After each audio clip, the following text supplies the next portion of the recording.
오늘 주시는 하나님의 말씀은 이사야 5장 1절에서 7절입니다. 나는 내가 사랑하는 자를 위하여 노래하되 내가 사랑하는 자의 포도원을 노래하리라. 내가 사랑하는 자에게 포도원이 있으며 심히 기름진 사내로다. 땅을 파서 돌을 제하고 극상품 포도나무를 심었도다. 그 중에 망대를 세웠고 또 그 안에 술틀을 팠도다. 좋은 포도 맺기를 바랐더니 들포도를 맺었도다. 예루살렘 주민과 유다 사람들아 구하노니 이제 나와 내 포도원 사이에서 사리를 판단하라. 내가 내 포도원을 위하여 행한 것 외에 무엇을 더할 것이 있으랴. 내가 좋은 포도 맺기를 기다렸거늘 들포도를 맺음이 어찌 됨인고. 이제 내가 내 포도원에 어떻게 행할지를 너희에게 이르리라. 내가 그 울타리를 걷어 먹힘을 당하게 하며 그 담을 헐어 짓밟히게 할 것이요 내가 그것을 황폐하게 하리니 다시는 가지를 자름이나 북을 돋우지 못하여 찔레와 가시가 날 것이며 내가 또 구름에게 명하여 그 위에 비를 내리지 못하게 하리라 하셨으니 물은 만군의 여호와의 포도원은 이스라엘 족속이요 그의 기뻐하시는 나무는 유다 사람이라. 그들에게 정의를 바라셨더니 도리어 포악이요 그들에게 공의를 바라셨더니 도리어 부르짖음이었도다. 아멘. 일전에도 말씀드린 바 있는 강원도 홍천의 도심리라는 산촌 마을로 들어가 동네 반장을 하면서 목회를 하시는 홍동환 목사님이 이런 이야기를 하나 책에서 들려줍니다. 최근에 있었던 일이라고 하고요. 오랫동안 공무원으로 일하다가 은퇴하고 그 동네로 들어와 사는 주민이 한 분 있었다고 합니다. 있다고 합니다. 행정 경험도 많은 분이고 우리 좋은 일꾼으로 여기고 그래서 자주 만나서 대화하면서 마을을 위해서 함께 일하기로 했답니다. 지난 겨울에는 눈이 많이 와서 제설을 하는데 어려웠는데 군청에서 일한 경험을 바탕으로 그분이 군청에 건의해서 제설차가 와서 제설을 해주는 등 인간적으로 많이 의지하고 신뢰하였습니다. 그런데 그분이 어느 날부터 마을을 위한다고 하면서 목사님을 공격하기를 시작했습니다. 비난하고 공격하였는데 그것은 목사이면서 마을 반장 일을 하고 반장 일을 하면서 교회 포교의 도구로 사용하는 거 아니냐. 그렇게 이제 비난을 하고 다녔어요. 목사님은 마을 일을 순수하게 봉사하지 절대 전도의 도구로 사용하지 말자고 본인도 각오하고 교우들에게 그렇게 또 이야기도 했고 또 반장도 할 사람이 없다고 제발 해달라고 부탁해서 반장을 하는데 이제 비난을 하고 다니니까 마음이 상했습니다. 그런데 더 마음이 상한 것은 동네 주민들이 거기에 동조하는 분들이 생겨나길 시작했다는 거죠. 그래서 더 화가 났습니다. 주님의 사랑과 복음을 말이 아니라 행동으로 전달하려고 힘썼는데 이런 상황에 부딪히니 분노하게 되고 그것이 허탈감 또 낙심함으로 바뀌었습니다. 그래도 이제 어쩌겠어요. 그래서 마음을 다시 되돌렸죠. 힘쓰면서 동네 주민 입장에서 보면 또 그럴 수도 있겠구나. 또 내가 또 진심으로 이 동네 마을을 위해서 정말 아무 부끄러움 없이 일했는가. 그렇게 살펴보면서 자기를 되돌아보면서 마음을 다시 회복하고 부끄러움을 느끼면서 순수하게 우리 복음적 삶을 살아야 되겠다. 이렇게 이제 다짐했다는 좋은 이야기로 끝을 맺는데 저는 이 이야기를 읽으면서 목사님이 책을 쓰고 반성하며 선한 면을 부각했으니까 이런 좋은 결론을 이야기하겠지만 실제 그 일을 당할 때는 얼마나 속이 상했을까 하는 마음이 들었습니다. 열심히 순수하게 나름대로 섬기는데 비난하는 전 공무원이나 또 동네 마을 사람들을 보면서 분노하는 마음, 실망하는 마음 또 생기는 것이 진실이라고 보여집니다. 사람이 이런 일을 당하면 당연히 그렇게 되겠죠. 심지어 하나님도 이런 경우를 당하시면 분노하시고 실망하십니다. 하나님도 사람도 어떤 일에 마음과 정성과 힘을 쏟으면 그 결과가 선한 것으로 나타나기를 기대합니다. 당연하게 기대합니다. 그런데 그 기대대로 되지 않을 때 실망하게 되고 분노까지 하게 되고 서운한 마음을 갖게 됩니다. 심지어 적반하장격인 반응으로 돌아올 때, 선을 악으로 갚는 것처럼 돌아올 때는 몹시 분노하기도 합니다. 오늘 하나님의 말씀은 그런 종류의 모습의 말씀을 잘 묘사하시고 있습니다. 오늘 말씀은 일명 포도원의 노래라고 제목이 붙여진 그런 하나님의 말씀인데 세 부분으로 나누어 봅니다. 그래서 첫 부분인 1절, 2절은 포도원을 경영하는 한 주인에 대한 묘사를 하는데 노래라고 보여져요. 그래서 1절에도 보시면 내가 사랑하는 자를 위해서 노래하되 내 사랑하는 자의 포도원을 노래하리라. 이제 노래를 시작하는 겁니다. 1절 중반부부터 2절까지는 노랫말이라고 볼 수 있습니다. 그래서 노랫말이죠. 그래서 이제 왜 이제 노래를 하느냐? 노래는 잘 각인이 됩니다. 잘 기억이 되고 잘 전파가 됩니다. 오랫동안 기억하기 쉬운 것이 노래입니다. 제가 어릴 때 노래를 잘 불렀습니다. 그래서 지금 생각해 보니까 정말로 노래를 잘 불러서 잘 부른 게 아니라 5살짜리 어린 아이를 우리 고모 친구들이 모의를 해가지고 면민 노래자랑 대회에 내보냈던 겁니다. 그래서 제가 5살짜리 어린 아이로서 풍기극장에서 하는 면민 노래자랑 콩쿨 대회에 나갔습니다. 그렇게 나가고 나니까 그 다음에는 동네에 나가기만 하면 우리 시내 읍내에 나가기만 하면 사람들이 저를 붙들고 내가 나왔을 때 얼마나 박수를 많이 쳤는지 아느냐 이렇게 하면서 기억을 하고, 그리고 또 초등학교 1학년에 들어가니까 우리 선생님이 저를 불러다가 교무실 책상 위에 올려놓고 노래를 한 곡 불러봐라. 그래서 해서 노래를 불렀던 기억도 납니다. 그런데 말씀드리는 바는 제가 노래를 잘 부른다는 이야기가 아니고요. 그렇게 노래로 부른 건 잊혀지지 않는다는 겁니다.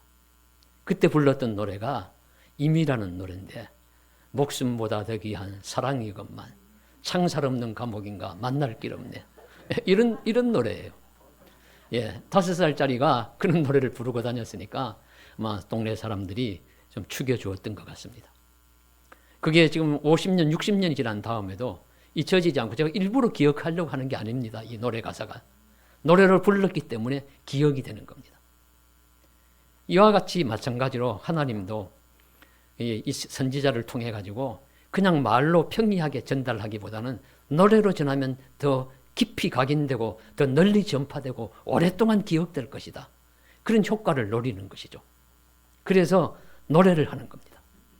이사야 선지자를 통해서 노래를 하게 합니다. 내 사랑하는 자의 포도원을 위해서 내가 노래하리라. 그러면서 이 노래하는 내용이 무엇이냐 하면은 바로 1절 중반부부터 2절까지죠. 내가 사랑하는 자에게 포도원이 있는데 심히 기름진 산에다가 내가 포도원을 만들었다. 땅을 파고 돌을 제하고 극상품 포도나무를 심었도다. 짐승이나 도적을 막기 위한 망대도 세웠고 포도를 추수하면 포도주를 제조하는 술틀도 만들었도다. 이와 같이 하고 좋은 포도 맺기를 기다렸더니 바랐더니 들포도가 맺혔도다. 이런 노래입니다. 무슨 내용입니까? 어떤 농부가 포도원을 만들고 그 열매를 얻기 위하여 수고와 헌신을 아끼지 않았다는 것이죠. 그리고 극상품 포도나무라는 말은 그런 뜻이라고 해요. 가장 포도가 잘 되는 지역에 좋은 묘목, 나무라는 뜻입니다. 그리고 우리나라에 영동포도가 좋으면 영동포도를 나무를 묘목을 구해다가 심었다는 뜻입니다. 그런 극상품, 어떻든지 좋은 품질의 포도나무죠. 그런 포도 묘목을 심고 그래서 망대를 만들어서 동물들이나 또 도적들이 오는 것을 또 막기도 하고 그리고 포도 농사를 지으면 포도주를 만들려고 술틀도 만들고 소위 말하면 주인은 할 수 있는 최선의 수고를 했다는 겁니다. 좋은 묘목을 가져다가 좋은 땅에다가 개간해가지고 땅을 일구어서 또 그렇게 필요한 모든 것들을 제공해서 좋은 포도 맺기를 당연히 기다리는데, 그런데 이것이 웬일입니까? 들포도가 맺히고 말았다. 베부심이라는 히브리어인데, 이것은 뜻은 악취를 풍기는, 먹을 수 없는 그런 뜻이라고 해요. 악취를 풍기는 열매, 먹지 못할 열매, 그런 조잡한 열매를 맺고 말았습니다. 그러니 주인이 탄식하는 것이죠. 이 일을 어찌할꼬? 이것을 이 짧은 2절의 노래로 표현한 것입니다. 확실히 노래는 짧고 간략하지만 내용은 강하고 충격적입니다. 그래서 또 본래 이런 노래를 부르고 나면 해석은 이제 듣는 자들에게 다 맡기는 법인데, 어떤 경우에는 노래하고 시를 쓰고 비유를 말하고 난 다음에 직접 해석을 하는, 또 해석을 들려주는 경우가 있습니다. 예수님께서도 씨 뿌리는 비유를 말씀하신 다음에는 제자들이 이게 무슨 뜻입니까? 하니까 그것도 모르느냐 하면서 말씀해 주신 것처럼, 이 노래를 부른 다음에 둘째 부분이 3절에서 6절까지 해석을 해주면서 그 이어지는 상황을 밝히고 있습니다. 그래서 밝히는 것이 3절 말씀에, 이 포도원 주인은, 포도원 농부는 누구냐 하면 다른 사람이 아니라 하나님 자신이라는 것을 밝히고 있습니다. 내가 바로 포도원을 일군 농부다. 포도원 주인이다. 그러니 이스라엘 주민과 유다 사람들아, 나와 내 포도원 사이에서 한번 생각을 해봐라. 사리를 판단을 해봐라 하면서 호소를 합니다. 내가 포도원을 만든 농부인데 나는 포도원을, 좋은 포도를 만들기 위해서 모든 수고를 아끼지 않았고 헌신했다는 것이죠.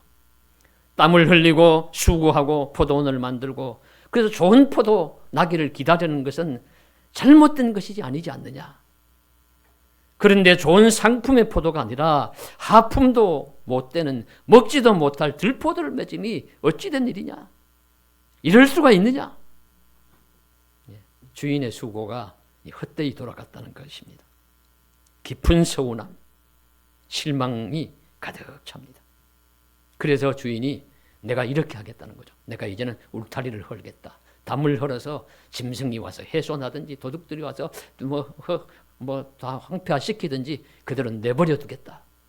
그렇게 이제 말씀하시고, 또 심지어 더해가지고는 하늘에 비를 내리지 못하게 해서, 하늘에 비를 내려서 땅을 황폐하게 만들어 버리고 말겠다. 그래서 찔레와 가시가 날 것이다. 이 두 번째 단락에서는 포도원 주인이신 하나님이 포도원에 대한 실망이 너무 커서 분노가 하늘을 찌를 듯하고 포도원을 그래서 내버려 두시겠다, 황폐화시키고 말겠다 하는 말씀을 묘사하시고 있습니다. 그러면 좋은 열매 맺지 못하고 주인을 실망시키는 포도원과 포도나무는 무엇이냐? 그것이 이제 문제인데요. 이 세 번째 단락인 7절에서는 그게 누구인지를 구체적으로 밝힙니다. 포도원은 이스라엘 족속이요, 나무는 유다 사람이라. 포도원은 이스라엘이고 나무는 유다 사람이라는 것이죠. 그래서 이 포도원 이스라엘 족속이고 나무는 유다 사람이라는 것을 밝히면서 그 이스라엘이 주인 되신 하나님 뜻대로 살지 않고 좋은 열매 맺지 못하고 주인의 바람대로가 아니라 먹지 못할 들포도를 맺는 것처럼 그렇게 포악함, 난폭한 삶을 살아가고 있다. 비신앙적인 삶, 은혜를 모르고 깨닫지 못하고 불순종하는 삶, 그런 삶을 살고 있다고 말씀하시고 있습니다. 그래서 이 포도원의 노래는 찬가가 아니라 애가와도 같고, 기쁨의 노래가 아니라 앵그리송, 슬픔의 노래와 또 화난 노래와도 같습니다. 그럼에도 불구하고 이렇게 하나님이 노래를 들려주시고 말씀을 하시는 이유가 있겠죠. 그 말씀의 뜻이 무엇일까를 간략하게 나누어 보겠습니다. 첫째로 하나님은 우리를 세상의 품종으로 심으셨다는 것을 가르쳐 주십니다. 이스라엘 백성이 하나님이 아무나 택해서 심은 것이 아니고요, 선택하신 것이 아니고 부르신 것이 아니고 최상의 백성, 최상의 민족이라고 생각하셨기 때문에 부르셨다는 거예요. 극상품 포도나무, 좋은 열매를 맺을 가능성이 있는 그런 모종을 가져다가 심었다는 사실을 기억하라는 것입니다. 여러분은 좋은 포도나무 묘목이요, 극상품 포도나무요. 우리들에게도 그렇게 가르쳐 주시는 것이죠. 사실 농부는 누구나 좋은 묘목 가져다 심지 비실비실하고 병든 그런 모종을 심지는 않을 것입니다. 제가 짓는 농사일이라고는 우리 옆에 있는 고추 농사가 전부니까 이것을 좀 예로 들겠습니다. 이 고추 농사를 지을 때 우리 김 장로님이 우리 성남시장에서 포도가 아니고 고추 묘목을 사오시는데 막 가서 그렇게 열어놓은 곳에 그냥 비실비실한 거 골려서 가져오겠습니까? 그래도 좋게 보이는 것, 튼튼한 것, 실한 것 골려서 사오시겠죠. 그걸 갖다 주세요. 그렇습니다. 하나님도 택한 이스라엘 종자는 본래 그런 종자라는 것이죠. 하나님이 우리를 택하실 때도 그런 종자로서 택하셨다는 것입니다. 극상품 포도나무 묘목과 같다. 하지만 우리는 자기 비하에 종종 빠질 때가 있습니다. 나는 아무짝에도 쓸모없는 인간으로 태어났어. 제대로 잘하는 것 하나 없어. 부모 형제에게 사랑도 못 받고 나 같은 자가 무슨 소용이 있을까? 이런 생각이 들 때는 이거 물리쳐야 합니다. 하나님의 뜻이 아닙니다. 하나님은 우리를 가장 사랑하는 자로 선택해 주셨습니다. 세상의 품종이라고 여기고 이 세상에 심으신 것입니다. 그리고 나서는 할 수 있는 거 다 하셨다 하잖아요. 오늘 4절 말씀에 보시면요. 뭐라고 말씀하시냐면 내가 내 포도원을 위하여 행한 것 외에 무엇을 더할 것이 있으랴. 더할 것이 없을 만큼 최선을 다해서 최고의 정성을 다해서 땀을 흘리고 애를 쓰고 힘을 다해가지고 이 상황을 잘 자랄 수 있는 상황을 만들어 주었다는 것이죠. 예. 저도 이제 고추 농사를 지으면서 이제 수년을 지어보아서 이제 조금 많은 것이 생겼는데 당연하게 풀은 가끔씩 뽑아주고요. 그리고 조금 고추가 자라기 시작하면 자칫하면은 진딧물이 달려듭니다. 진딧물이 확 끼어요. 끼우면은 개미가 바글바글하게 막 달려붙습니다. 그래서 누구에게 들으니까 진딧물을 없애려면 막걸리를 부어라 그래요. 그래가지고는 또 막걸리를 사러 슈퍼에 내려가서 2통을 사가지고 이 분무기에 넣어가지고는 이렇게 뿌려주니까 정말 효과가 있습니다. 그 진딧물이 죽습니다. 저부터 개미들이 많이 달려들지 않고 그래서 이제 고추 농사를 짓는 것입니다. 그리고 또 저녁 때가 되면 물을 열심히 줍니다. 이건 포도원을 가꾸거나 고추 농사를 짓거나 농부의 당연한 마음이에요. 당연한 자세입니다. 잘 자라기를 열매가 잘 자라기를 기다리는 농부의 마음이고 자세입니다. 하나님도 우리를 이 세상에 심으시고 보내시고 우리를 잘 자라도록 하시기 위해서 하나님 뜻에 맡기도록 좋은 열매 맺도록 하기 위해서 큰 애를 써서 돌보신다는 뜻입니다. 그리고 그 말씀이 말씀 속에 녹아 있잖아요. 내가 포도원을 위하여 행한 것 외에 무엇을 더할 것이 있으랴. 더할 것이 없을 만큼 애를 써 주신 힘을 다해 주신다는 것이죠. 우리는 이 사실 잊지 말아야 합니다. 때로는 가지치기도 합니다. 요한복음 15장에 보시면 하나님은 농부요, 예수님은 포도나무요. 우리는 가지라는 비유에서 나무가 잘 자라서 좋은 열매 맺기 위해서는 가지를 칠 때도 있다. 성한 가지를 더 잘 좋게 하기 위해서 못난 가지 같은 경우는 따주기 한다는 말씀도 하십니다. 그렇게 세심하게 돌보십니다. 요점은 하나님은 나라는 한 사람을 제상품으로 여기시고 우리 민족이라는 한 민족을 제상품으로 여기시고 잘 자라도록 돌보아 주신다는 뜻입니다. 사랑하는 성도 여러분, 저와 여러분은 이런 하나님의 사랑과 관심을 받는 대상이라는 것을 잊어서는 안 됩니다. 그래서 우리 좀 일이 잘 안 된다고 때로는 어떨 때는 어렵고 힘들다고 우리 자기 비하에 빠지지 않기를 바랍니다. 이것은 하나님의 뜻과 거리가 멉니다. 우리 자주 말씀 나누지 않습니까? 성경의 하나님은 가장 날 사랑하시고 가장 날 주목하시고 가장 날 기뻐하시고 가장 날 소중한 존재로 여기신다. 그 말씀을 성경은 우리들에게 늘 해주시고 계십니다.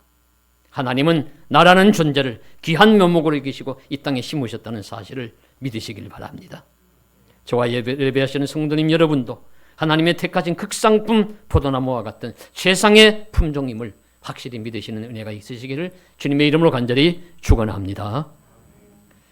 둘째로는 그러므로 우리는 하나님의 기대를 실망시키지 말아야 합니다. 하나님의 기대대로 잘 자라서 좋은 열매 맺는 나무가 가지가 되어야 되죠. 나무가 되어야죠.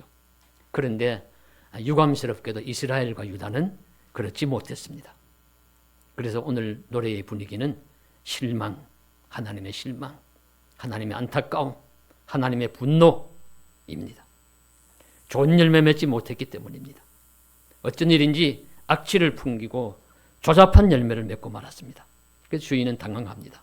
그래서 4절 후반부가 내가 좋은 포도 맺기를 기다렸거늘 들포도를 맺음이 어찌 됨인고, 어찌 됨인고, 어찌 됨인고. 얼마나 탄식하는지 몰라요. 탄식하는 것이죠. 농부의 마음에서는 실망이 많이 되죠. 농사가 잘 안 되면 한 해 농사를 망치면 얼마나 실망이 되겠습니까? 그런 마음입니다. 그런데요, 우리 좋은 품종을 심고 좋게 열심히 가꾸고 해도 농사가 잘 안 되는 경우가 있습니다. 의외의 변수를, 식물이 잘 자라는데도 변수가 많죠. 그 애는 이상하게도 하늘에 구름이 많이 껴서 햇빛이 나지 않는다거나, 아니면 또 너무 또 비가 오지 않아 가지고 너무 메마르다거나, 아니면 어떤 병충해가 돌아가지고 병충해가 확 그냥 해서 농사를 망치게 한다거나, 아니면 또 우리가 알 수 없는 어떤 일들이 생긴다거나, 그런 일들이 생겨서 한 해 농사를 망칠 수도 있습니다. 그리고 이 포도나무의 비유는 나무나 식물에 대한 이야기가 아니라 민족과 사람에 대한 이야기입니다. 진실은. 즉 사람이 좋은 유전적인 자질이 있고 좋은 조건과 환경 속에서 자란다고 해서 항상 잘 되는 것은 아닙니다. 사람의 성장과 결과에도 누구도 확실히 무엇이라고 말하기 어려운 신비한 부분들이 있습니다. 훌륭한 부모 아래서 태어나고 좋은 조건 속에서 자라나도 어떤 경우는 천하의 못된 자로 성장하기도 합니다. 노아라는 훌륭한 아버지 아래서 함과 같은 아들도 있게 마련입니다. 위대한 지도자 사무엘의 아들들은 불량자가 되었다고 했습니다. 다윗의 아들 중에도 암논, 압살롬과 같은 자가 있었습니다.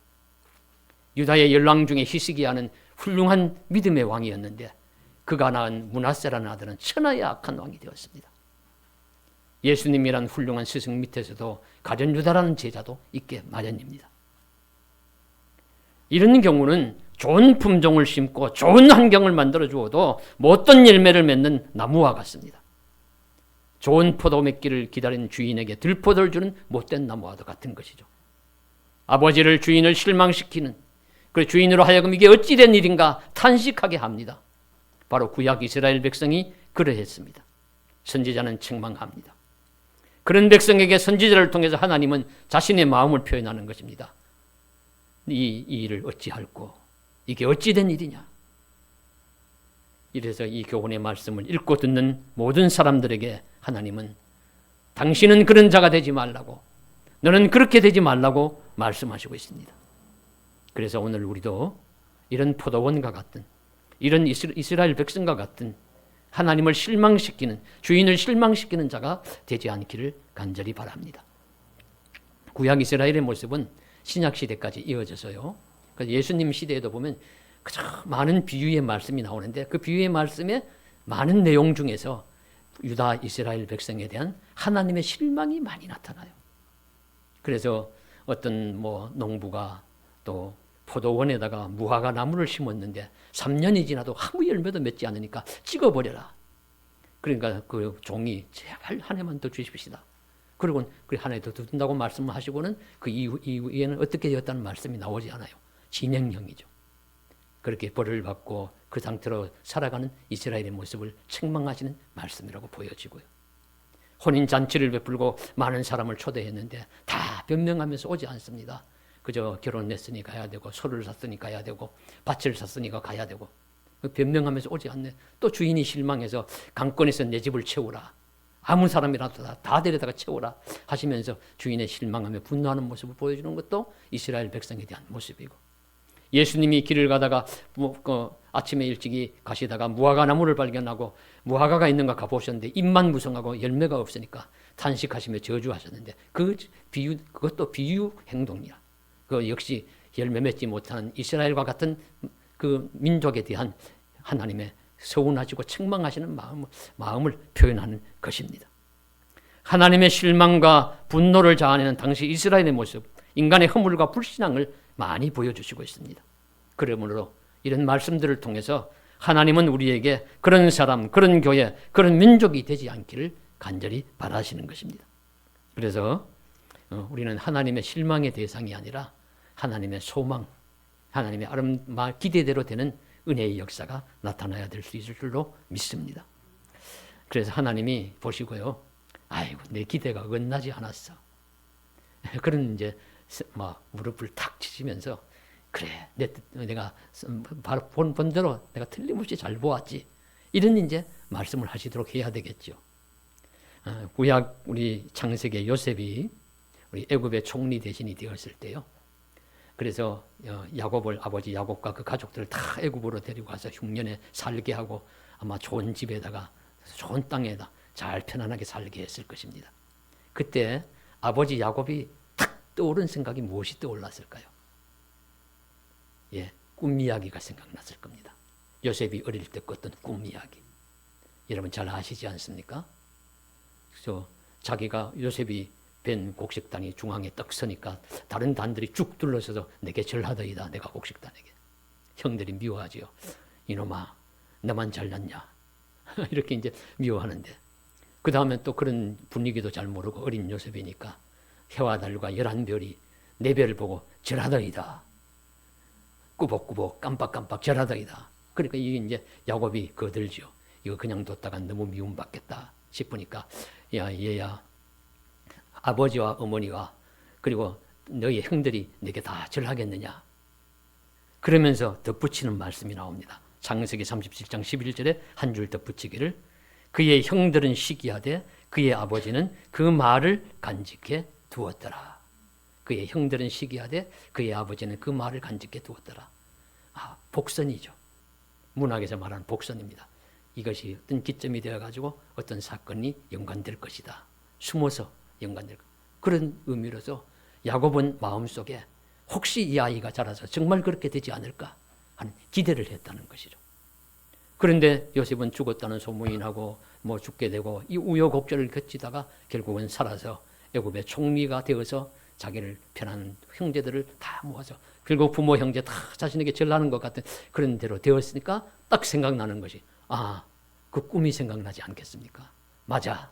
그때 얘가 꾸었다는 그 꿈이 진실이었군 하면서 무릎을 치면서 기대대로 역시 기대대로 된 거야 하는 기쁨과 감사가 울려 퍼졌을 줄로 압니다. 바로 이런 모습입니다. 하나님이 또 우리들에게 기대하신 대로 잘 이루어져서 잘 되어서 하나님의 기쁨이 되는 저와 여러분 되시기를 주님의 이름으로 간절히 소망합니다. 셋째로, 만일 우리가 중간에 이스라엘처럼 실패하여 하나님께 실망을 주었더라도 낙심하지 말고 다시 일어서야 합니다. 오늘 말씀 속에는 이 부분이 안 나타나요.